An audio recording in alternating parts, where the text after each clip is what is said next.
కానీ ఆ సిచ్యువేషన్లో వారి మైండ్ ఎలా మనకు తెలుసా, బా ఇదే లోకం, అసలు ఇది ఉంటే చాలు అంటే అంతవరకే, ఆ గడియ వరకే వాళ్ళ ఫీలింగ్ అలా ఉంటుంది. ఆ ఫీలింగ్ నుంచి బయటకు వచ్చిన తర్వాత వాళ్ళు ఏమనుకుంటారు, అలాంటివి చాలా జరుగుతాయి జీవితంలో, చాలా జరుగుతాయి, చాలా జరుగుతాయి. చాలా మంది నేను నీకు తోడుగా ఉంటా జీవితాంతం అంటారు, అస్సలు ఉండనే ఉండదండి. మనుషులు నమ్మవద్దు, దేవునికి స్తోత్ర. రాజును ఆశ్రయించవద్దు, దేవునికి స్తోత్ర. దేవుడైన యెహోవా పంపించిన క్రీస్తు యేసులో విశ్వాసం ఉంచు. ఆమేన్. మంచి కార్యాన్ని నువ్వు చూస్తావు, మంచి జీవితాన్ని నువ్వు చూస్తావు.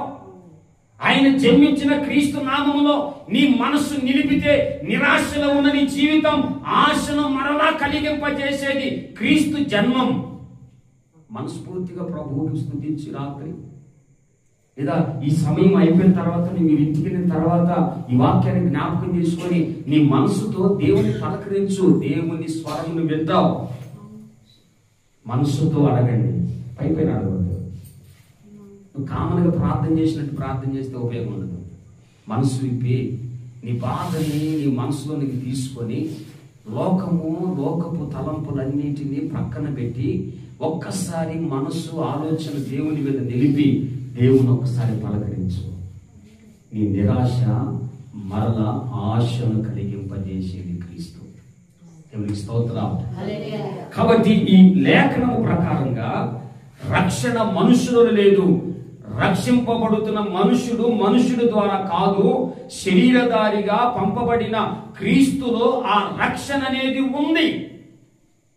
ఈ రాత్రి ఆ రక్షకుడైన క్రీస్తుని నీ సొంత రక్షకునిగా నువ్వు అంగీకరిస్తే నిరాశతో ఉన్న నీ ఇల్లు, నిరాశతో ఉన్న నీ జీవితం, నిరాశతో ఉన్న నీ బిడ్డ, నిరాశతో ఉన్న నీ భర్త, నిరాశతో ఉన్న నీ యొక్క భార్య, నిరాశతో ఉన్న నీ కుమార్తె, నిరాశతో ఉన్న నీ కుటుంబాలు మరలా ఆశతో చిగురింప చేయడానికి దేవుడే ఒక మార్గాన్ని తెరుస్తాడు.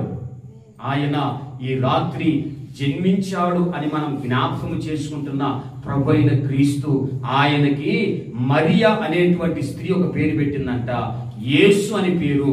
ఆమె గట్ల దేవదూత చెప్పింది. దేవునికి స్తోత్రం. ఎవరు చెప్పిందంట?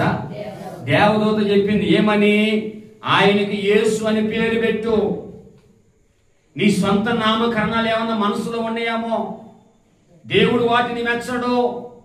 పరము నుంచి పంపబడిన క్రీస్తు ఆయన